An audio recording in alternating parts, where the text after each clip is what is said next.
साथ बदलते भारत की शान।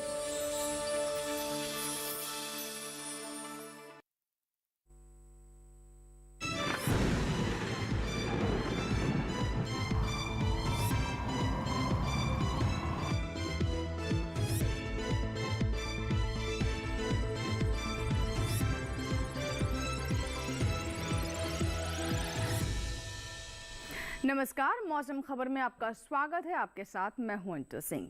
मौसम खबर में जानेंगे अगले 24 से 48 घंटों में कैसा रहेगा मौसम का हाल, कहां होगी बारिश, कहां चलेंगी तेज हवाएं, कैसी रहेगी तापमान की स्थिति। लेकिन शुरुआत करते हैं मौसम से जुड़ी 5 बड़ी खबरों के साथ। सबसे पहले 5 बड़ी खबरों में आपको जानकारी दे दे बिहार के बारे में, जहां पर गिने चुने इलाकों में गर्म हवाएं चलने के आसार हैं, यानी कुछ क्षेत्रों में यहां पर काफी गर्म हवाएं चल सकती हैं। वहीं पश्चिम बंगाल की बात करें तो यहां भी कहीं कहीं गर्म हवाएं चलने का अनुमान जताया जा रहा है। अगली जो महत्वपूर्ण खबर है वो है असम से जुड़ी हुई, जहां पर इक्का दुक्का इलाकों में भारी बरसात की संभावना है, यानी कुछ क्षेत्रों में यहाँ पर मूसलाधार बारिश हो सकती है। वहीं अगर मणिपुर के बारे में आपको बताया तो छुटपुट हिस्सों में यहाँ भी मूसलाधार बारिश होने की संभावना बनती नजर आ रही है।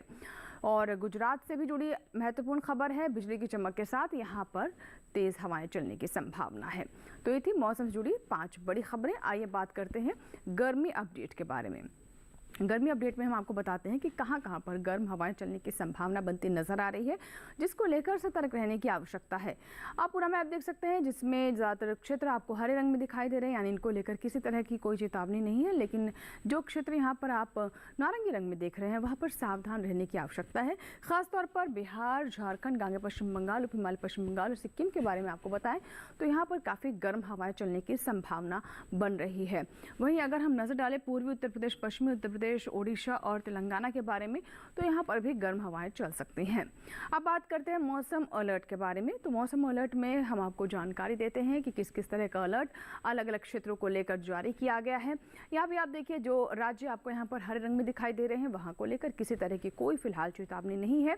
लेकिन जो क्षेत्र यहाँ आप पीले रंग में देख रहे हैं वहाँ पर नज़र बनाए रखने की आवश्यकता है, जिसमें अगर हम खासतौर पर बात करें असम, मेघालय और अरुणाचल प्रदेश की, तो यहाँ पर कहीं कहीं मूसलाधार बारिश हो सकती है। इसी तरीके से केरल में भी कुछ क्षेत्रों में काफ़ी ज़्यादा बारिश होने की संभावना है। गांगे पश्चिम बंगाल, पूर्वी राजस्थान, पश्चिमी राजस्थान, मध्य भारत, मराठवाड़ा, इन तमाम क्षेत्रों में आप देख सकते हैं कि गरज चमक के साथ तेज़ हवाएं चल सकती हैं। लेकिन खासतौर पर अगर हम अरुणाचल प्रदेश, असम, मेघालय, इसके अलावा हिमालय पश्चिम बंगाल के बारे में बात करें तो यहाँ पर भी आप देख सकते हैं कि बारिश होने की कहीं कहीं संभावना है। और हिमालय पश्चिम बंगाल में और साथ ही सिक्किम में आप देख सकते हैं वहाँ को लेकर फिलहाल किसी तरह की चेतावनी नहीं है। तो ये तो बात हुई मौसम अलर्ट के बारे में, जिसमें हमने आपको बताया कि किस तरह की संभावना अगले 24 से 48 घंटों में देश के विभिन्न हिस्सों को लेकर बनती नजर आ रही है। और आगे आपको बताया कि खासतौर पर अगर गुजरात और पश्चिमी मध्य प्रदेश, पूर्वी मध्य प्रदेश, इन सभी क्षेत्रों में गरज चमक के साथ तेज हवाएं चलने की संभावना नजर आ रही है। और अगर हम जो अंडमान निकोबार द्वीप समूह की बात करें तो यहाँ भी तेज बारिश हो सकती है। मौसम पूर्वानुमान की बात करते हैं। आइए बात करते हैं कि कैसी स्थिति रहने वाली है अगले 24 से 48 घंटों में, बारिश के हालचाल क्या रहेंगे। तो शुरुआत करते हैं जम्मू कश्मीर, लद्दाख से। कहीं कहीं यहाँ बारिश हो सकती है। हिमाचल प्रदेश, पंजाब, उत्तराखंड में और साथ ही पूर्वी उत्तर प्रदेश में भी कहीं कहीं बारिश होने की संभावना है। लेकिन वहीं पश्चिमी उत्तर प्रदेश में बारिश नहीं होगी। हरियाणा और दिल्ली में भी बारिश की संभावना फिलहाल अगले 1 से 2 दिनों में समझ नहीं आ रही है, ऐसी स्थिति बनती नजर नहीं आ रही है। लेकिन जम्मू कश्मीर, लद्दाख, हिमाचल प्रदेश, पंजाब, हरियाणा में बारिश हो सकती है। वहीं पूर्वोत्तर के सभी राज्य देखिए, अरुणाचल प्रदेश, असम, मेघालय, नागालैंड, मणिपुर, मिजोरम, त्रिपुरा, सभी जगहों पर अधिकतर जगह पर बारिश हो सकती है। और कुछ एक क्षेत्र में ऐसे भी जहां पर मूसलाधार बारिश होने की संभावना है। उप हिमालय पश्चिम बंगाल, सिक्किम में भी अनेक जगहों पर बारिश हो सकती है। दक्षिण की ओर रुख करते हैं। केरल में अधिकतर जगहों पर बारिश होने की संभावना है। तमिलनाडु, तटीय आंध्र प्रदेश, इसके अलावा रायलसीमा, भी उत्तर कर्नाटक, तेलंगाना, ये सभी क्षेत्र हैं जहां पर कई जगह बरसात हो सकती है। अंडमान निकोबार द्वीप समूह की बात करें तो अधिकतर जगहों पर यहाँ भी बारिश होने की संभावना है। मध्य भारत की ओर चलते हैं, जहां पूर्वी मध्य प्रदेश, पश्चिमी मध्य प्रदेश, छत्तीसगढ़, विदर्भ और राजस्थान, पूर्वी राजस्थान और पश्चिमी राजस्थान, गुजरात, सौराष्ट्र, कच्छ, सभी ये वो क्षेत्र हैं जहां पर कहीं कहीं बारिश हो सकती है। लेकिन मध्य महाराष्ट्र, मराठवाड़ा में कई जगह बरसात होने की संभावना बनती नजर आ रही है अगले 24 से 48 घंटों में। अब बात करते हैं मौसम की चाल की, यानी पिछले 24 घंटों में कैसा रहा मौसम का मिजाज जम्मू कश्मीर, लद्दाख, हिमाचल प्रदेश, पंजाब, हरियाणा, उत्तर प्रदेश, जिसमें हम पश्चिमी उत्तर प्रदेश की बात करें, इसके अलावा आप देख सकते हैं पश्चिमी राजस्थान और पूर्वी राजस्थान, ये सभी वो क्षेत्र हैं, राज्य हैं जहाँ पर पिछले 24 घंटों में बारिश हुई है। कहीं कहीं पर गरज चमक के साथ बौछारें भी पड़ी हैं। और आप देख सकते हैं पूर्वी राजस्थान, पश्चिमी राजस्थान में भी बारिश दर्ज की गई है। और इसके अलावा अगर हम पूर्वोत्तर के राज्यों की बात करें, अरुणाचल प्रदेश, असम, मेघालय, नागालैंड, मणिपुर, मिजोरम, त्रिपुरा, हिमालय, पश्चिम बंगाल, सिक्किम में, सभी क्षेत्रों में पिछले 24 घंटों में बारिश दर्ज की गई है। हालांकि पूर्वोत्तर के कुछ राज्यों में ज़्यादा बारिश भी रही है। कहा पश्चिम बंगाल में भी तेज़ हवाओं के साथ बारिश दर्ज की गई है। बिहार में भी इक्का दुक्का इलाकों में बारिश रही है। केरल की बात करें तो ज़्यादातर इलाकों में यहाँ पर बारिश दर्ज की गई। तमिलनाडु में भी ऐसे ही हालात रहे, बारिश के साथ यहाँ पर तेज हवाएं भी रही हैं। तटीय आंध्र प्रदेश की बात करें तो यहाँ भी पिछले 24 घंटों में कुछ क्षेत्रों में बारिश दर्ज की गई है। तेलंगाना में भी तेज हवाएं चली है, बारिश भी रही है। अंडमान निकोबार द्वीप समूह में भी ऐसी ही स्थिति यानी बारिश की स्थिति दर्ज की गई है। मध्य भारत में आप देख सकते हैं पूर्वी मध्य प्रदेश में गरज चमक के साथ तेज हवाएं चली हैं, बारिश हुई है। पश्चिमी मध्य प्रदेश में बारिश के साथ यहाँ पर कुछ क्षेत्रों में ओले भी पड़े हैं। छत्तीसगढ़ में भी बारिश दर्ज की गई। विदर्भ में भी तेज हवाएं चली हैं, बौछारों के साथ तेज हवाएं यहाँ पर दर्ज की गई। मराठवाड़ा, मध्य महाराष्ट्र और गुजरात में भी ऐसे ही हालात पिछले 24 घंटों में दर्ज किए गए हैं। इसी के साथ ही मौसम खबर में यहाँ वक्त एक छोटी सी ब्रेक का।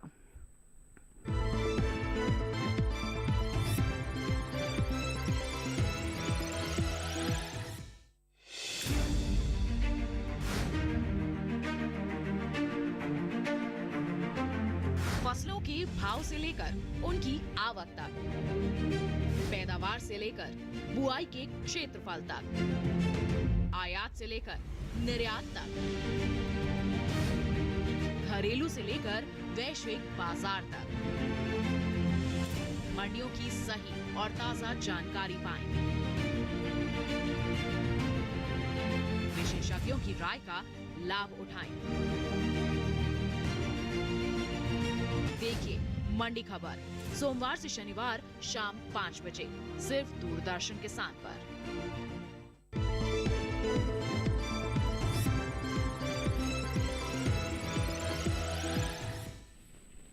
ब्रेक के बाद एक बार फिर आपका स्वागत है। आप देख रहे हैं मौसम खबर और मौसम खबर के इस भाग में हम बात करते हैं तापमान के हाल की, यानी कहाँ अधिकतम तापमान सामान्य से ऊपर गया, कहाँ नीचे लुढ़का। इसी तरीके से न्यूनतम तापमान का भी हम हाल बताते हैं। तो चलिए शुरुआत करते हैं तापमान के हाल की, और इसमें सबसे पहले हम नजर डालते हैं जम्मू कश्मीर, लद्दाख और हिमाचल प्रदेश पर, जहां पर 3 से 5 डिग्री सेल्सियस के बीच में अधिकतम तापमान सामान्य से कम दर्ज किया गया है, यानी 3 से 5 डिग्री की रेंज में यहाँ पर अधिकतम तापमान नीचे लुढ़का है। आगे आपको बताते हैं उत्तराखंड, पश्चिमी उत्तर प्रदेश के बारे में, तो यहाँ भी 1 से 3 डिग्री सेल्सियस के बीच में अधिकतम तापमान सामान्य से कम दर्ज किया गया है। इसी तरीके से पूर्वोत्तर के राज्यों में अरुणाचल प्रदेश, असम, मेघालय और इधर यहाँ पर अगर हम बिहार की बात करें तो यहाँ आप देख सकते हैं कि तापमान में इजाफा हुआ है। अधिकतम तापमान सामान्य से 5 डिग्री सेल्सियस यहाँ पर ज़्यादा दर्ज किया गया है। आगे नजर डालते हैं पूर्वोत्तर के अन्य राज्यों पर, जिसमें नागालैंड, मणिपुर, मिजोरम, त्रिपुरा यहाँ पर शामिल है। साथ ही अगर हम झारखंड और उड़ीसा की बात कर ले तो इन सभी राज्यों में 3 से 5 डिग्री सेल्सियस के बीच में अधिकतम तापमान सामान्य से ज़्यादा रहा है। नीचे दक्षिण की ओर हम रुक करते हैं, तमिलनाडु, भीती उत्तर कर्नाटक में देख सकते हैं आप 3 से 5 डिग्री सेल्सियस के बीच में यहाँ भी अधिकतम तापमान सामान्य से अधिक रहा है, सामान्य से ज़्यादा दर्ज किया गया है। इसी तरीके से छत्तीसगढ़, विदर्भ और मराठवाड़ा में भी 1 से 3 डिग्री सेल्सियस के बीच में अधिकतम तापमान सामान्य से ज़्यादा दर्ज किया गया है। आगे आपको बताते हैं कि सबसे ज़्यादा तापमान ओडिशा के संबलपुर में 44.5 डिग्री सेल्सियस दर्ज किया गया है। अब बात करते हैं न्यूनतम तापमान की, जिसमें उप हिमालय, पश्चिम बंगाल और सिक्किम से शुरुआत करते हैं, जहां आप देख सकते हैं कि 3 से 5 डिग्री सेल्सियस न्यूनतम तापमान सामान्य से ज़्यादा दर्ज किया गया है। 3 से 5 डिग्री सेल्सियस के बीच में यहाँ पर तापमान अधिक दर्ज किया गया है। इसी तरीके से मध्य महाराष्ट्र में भी आप देख सकते हैं कि सामान्य से ये 5 डिग्री सेल्सियस ज़्यादा रहा है। न्यूनतम तापमान 5 डिग्री सेल्सियस यहाँ पर ऊपर चढ़ा है। आगे आपको बताते हैं गुजरात और साथ ही साथ कोंकण, गोवा के बारे में, तो यहाँ भी आप देख सकते हैं कि 3 से 5 डिग्री सेल्सियस न्यूनतम तापमान सामान्य से ज़्यादा रहा है। 3 से 5 डिग्री सेल्सियस के बीच में यहाँ पर न्यूनतम तापमान अधिक दर्ज किया गया है। और सबसे कम तापमान की बात करें तो पूर्वी राजस्थान के सीकर में 18.5 डिग्री सेल्सियस दर्ज किया गया है। तो ये तो बात हुई अधिकतम और न्यूनतम तापमान की, लेकिन देश के अन्य राज्यों की स्थिति क्या रही, आइए डालते नजर।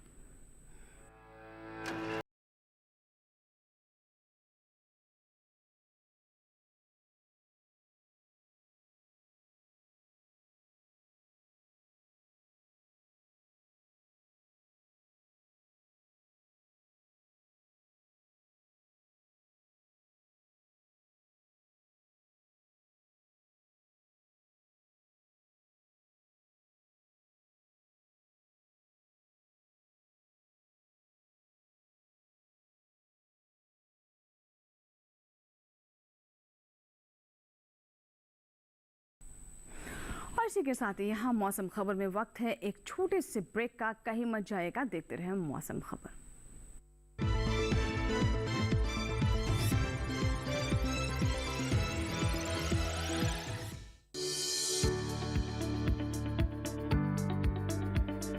कृषि और पशुपालन है एक दूसरे के पूरक। घर आंगन से लेकर व्यावसायिक फार्म तक, मुर्गी पालन से लेकर रेगिस्तान के जहाज तक। बीमारियों से अब पशुपालक ना हो परेशान। विशेषज्ञ करेंगे आपकी समस्या का समाधान। जुड़िए हमसे, पूछिए अपने सवाल। ईमेल के जरिए भी आप हमारे साथ जुड़ सकते हैं। हमारी ईमेल आईडी है ddkisanapc@gmail.com। हमारे टोल फ्री नंबर हैं 1800-113060 और 1800-113061।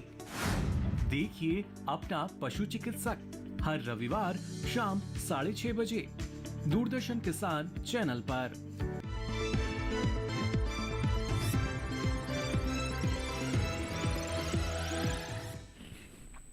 ब्रेक के बाद एक बार फिर आपका स्वागत है। आप देख रहे हैं मौसम खबर, और मौसम खबर के इस भाग में हम बात करते हैं एयर क्वालिटी इंडेक्स यानी वायु गुणवत्ता की।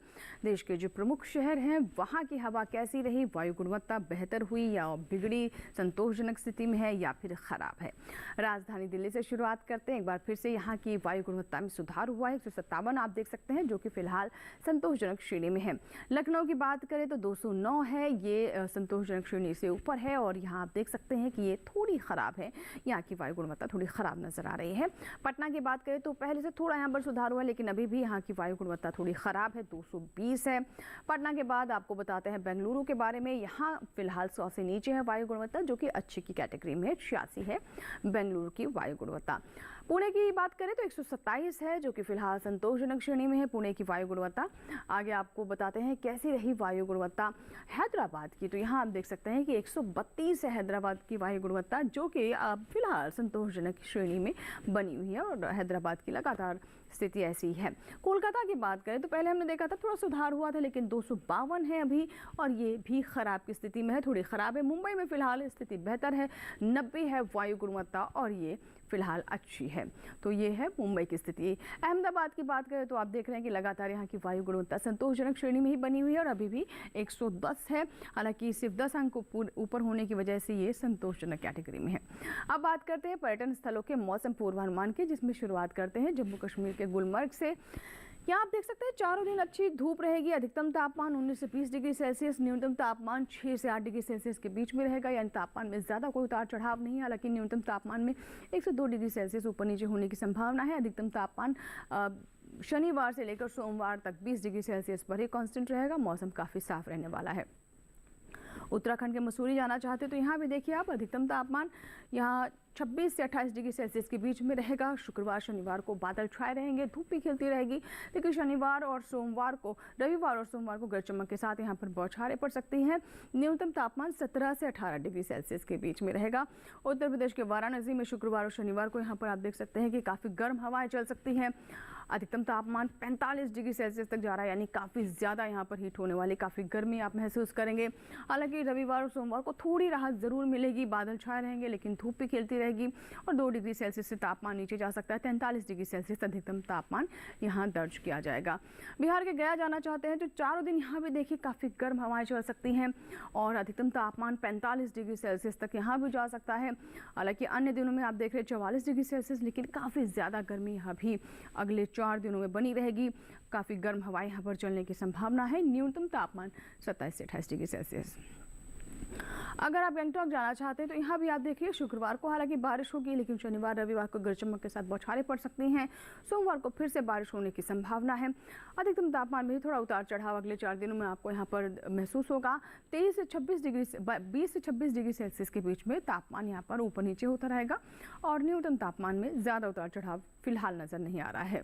अगर आप तेलंगाना के निज़ामाबाद जाना चाहते हैं तो चारों ही दिन यहाँ देख सकते हैं आप कि बादल छाए रहेंगे, धूप भी खिलती रहेगी। अधिकतम तापमान जहाँ शुक्रवार को 43 डिग्री सेल्सियस जा रहा है, वहीं अगले 3 दिन थोड़ा थोड़ा यहाँ पर आप देख सकते हैं कि तापमान गिरता हुआ नजर आ रहा है। सोमवार तक ये 43 से 41 डिग्री सेल्सियस तक पहुँच जाएगा। आगे आपको बता दें तमिलनाडु की ऊटी अगर आप जाना चाहते हैं तो शुक्रवार को गरज चमक के साथ यहाँ पर तेज बौछारें पड़ सकती है, लेकिन अगले 3 दिन यहाँ पर बारिश होने की संभावना और कुछ क्षेत्रों में यहाँ पर मूसलाधार बारिश भी हो सकती है। अधिकतम तापमान 22 से 24 डिग्री सेल्सियस के बीच में ही ऊपर नीचे हो सकता है। न्यूनतम तापमान में भी ज़्यादा उतार चढ़ाव नहीं है। महाराष्ट्र के औरंगाबाद जाना चाहते हैं तो शुक्रवार शनिवार को यहाँ पे गरज चमक के साथ देख सकते हैं यहाँ पर बौछारें पड़ सकती है। शनिवार और के बाद रविवार और सोमवार को यहाँ पर बादल छाए रहेंगे, धूप भी खिलती रहेगी। अधिकतम तापमान 36 से 39 डिग्री सेल्सियस और न्यूनतम तापमान भी यहाँ पर 22 से 24 डिग्री सेल्सियस के बीच में बना रहेगा। अब आपको बताते हैं गुजरात के अहमदाबाद के बारे में, जहाँ पर पहले 3 दिन आप देख सकते हैं अच्छी धूप रहेगी, लेकिन तापमान भी काफ़ी ज़्यादा रहेगा। शुक्रवार को यहाँ पर 40 डिग्री सेल्सियस तापमान पहुँच सकता है, शनिवार को 39, हालांकि उसके बाद थोड़ी राहत ज़रूर मिलेगी। सोमवार को यहाँ पर धूप भले खिलेगी, लेकिन साथ ही साथ बादल भी छाए रहेंगे। न्यूनतम तापमान भी ज़्यादा ऊपर नीचे होने की संभावना नहीं है। तो ये तो बात हुई पर्यटन स्थलों के मौसम पूर्वानुमान की। आइए बात करते हैं खेती किसानी की, जिसमें हम आपको बताते हैं कि अलग अलग क्षेत्रों के तापमान को देखते हुए, भौगोलिक स्थिति को देखते हुए, वहाँ पर उगाई जाने वाली फसलों को ध्यान में रखते हुए कौन सी वैज्ञानिक सलाह है जिसका ध्यान रखना ज़रूरी है। और ऐसे में जैसा कि आप जानते हैं इस वक्त देश के कुछ हिस्सों में जहाँ बारिश हो रही है, कहीं कहीं गर्म हवाएं भी चल रही हैं, ऐसे में फसलों को लेकर ज़्यादा जागरूक रहने की आवश्यकता होती है। तो आइए देखते हैं आज क्या विशेष है खेती किसानी में। मध्य प्रदेश में बैंगन की नर्सरी तैयार कर ले, यहाँ लाल मिर्च की भी नर्सरी तैयार कर सकते हैं। लाल मिर्च के खेत में सिंचाई करते रहें। किसान अरहर की बुआई करे, साथ ही कपास की बुआई कर ले। मध्य प्रदेश में मूंग की कटाई कर सकते हैं। अभी गन्ने के खेत की देखभाल करें। इसके अलावा आम की तुड़ाई कर ले। किसान अमरूद के बागों में सिंचाई कर सकते हैं। अमरूद के बागों में जरूरी उर्वरक डालें। इस समय उड़द की कटाई कर ले। मध्य प्रदेश में तरबूज के बागों में सिंचाई कर सकते हैं। वहीं किसान हल्दी के खेत में जरूरी उर्वरक डालें। छत्तीसगढ़ में धान की कटाई करे। किसान धान के खेत से खरपतवार निकाले। इसके साथ ही जरूरत के अनुसार ही टमाटर के खेत में सिंचाई कर सकते हैं। यहाँ भिंडी के खेत में सिंचाई करते रहें। इस समय आलू की रुपाई कर सकते हैं। किसान बाजरे की कटाई कर ले। छत्तीसगढ़ में बैंगन की बुआई के लिए खेत तैयार करें। वहीं आम की तुड़ाई कर सकते हैं। अभी फूल गोभी की बुआई के लिए समय उपयुक्त है। इसके अलावा नींबू के बागों में सिंचाई करते रहें। छत्तीसगढ़ में बैंगन के खेत में जरूरत लगने पर ही सिंचाई कर सकते हैं। बैंगन के खेत से घास फूस निकालें। और आइए बात करते हैं आज की फसल के, जिसमें आज हम आपको धनिया के बारे में बताने वाले हैं। जी हाँ, अगर धनिया की बात करें तो इसे मसाले के तौर पर भी इस्तेमाल किया जाता है और इसकी पत्तियों का भी खुशबू के लिए काफ़ी पसंद किया जाता है, इस्तेमाल किया जाता है। तो ऐसे में अगर आप धनिया की फसल लेना चाहते हैं तो देखिए इससे जुड़ी हमारी रिपोर्ट।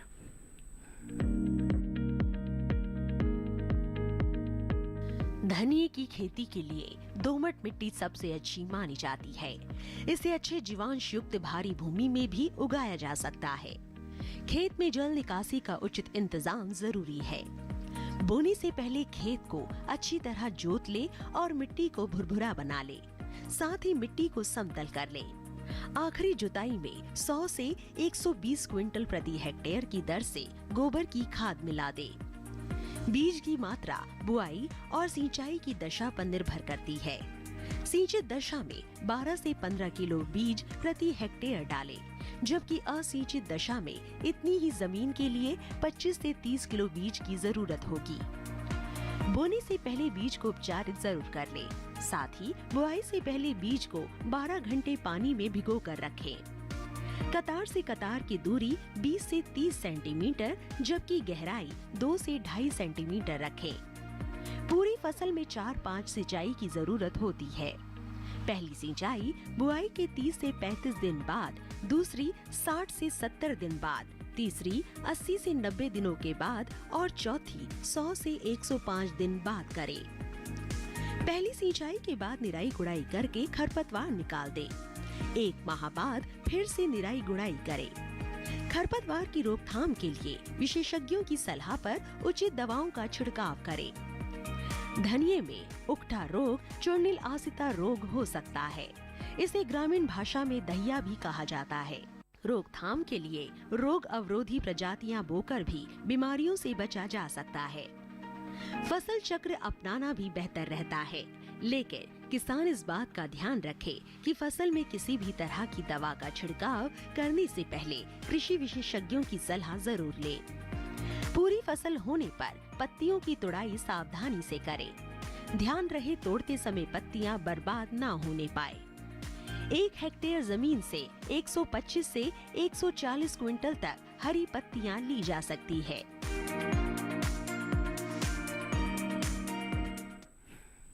तो ये थी धनिया पर हमारी विशेष रिपोर्ट, जिसमें हमने आपको बताया कि हरा धनिया अगर आप लेना चाहते हैं, इसकी फसल लेना चाहते हैं, तो ऐसे में कौन सी अच्छी किस्में हैं, किस तरीके से इसकी बुआई करें, खेत की तैयारी किस प्रकार करें, बीज दर क्या होना चाहिए और कौन सी बेहतर किस्मों का आप चुनाव कर सकते हैं। उम्मीद करते हैं कि इस रिपोर्ट के बाद आपको ज़रूर इससे लाभ होगा। इसी के साथ ही आज के मौसम खबर में फिलहाल इतना ही, लेकिन अगर आप हमारे कार्यक्रम हमारे YouTube चैनल पर देखना चाहते हैं तो इसके लिए इस QR कोड को स्कैन करें या फिर @DD किसान चैनल, जो कि हमारी YouTube ID है, इसे भी आप YouTube पर जाकर सर्च कर सकते हैं। उम्मीद करते हैं मौसम खबर से हमारे किसानों को मदद हो रही होगी। मौसम का ताज़ा हाल और कृषि सलाह लेकर फिर होंगे हाजिर। आप बने रहें दूरदर्शन किसान के साथ। नमस्कार।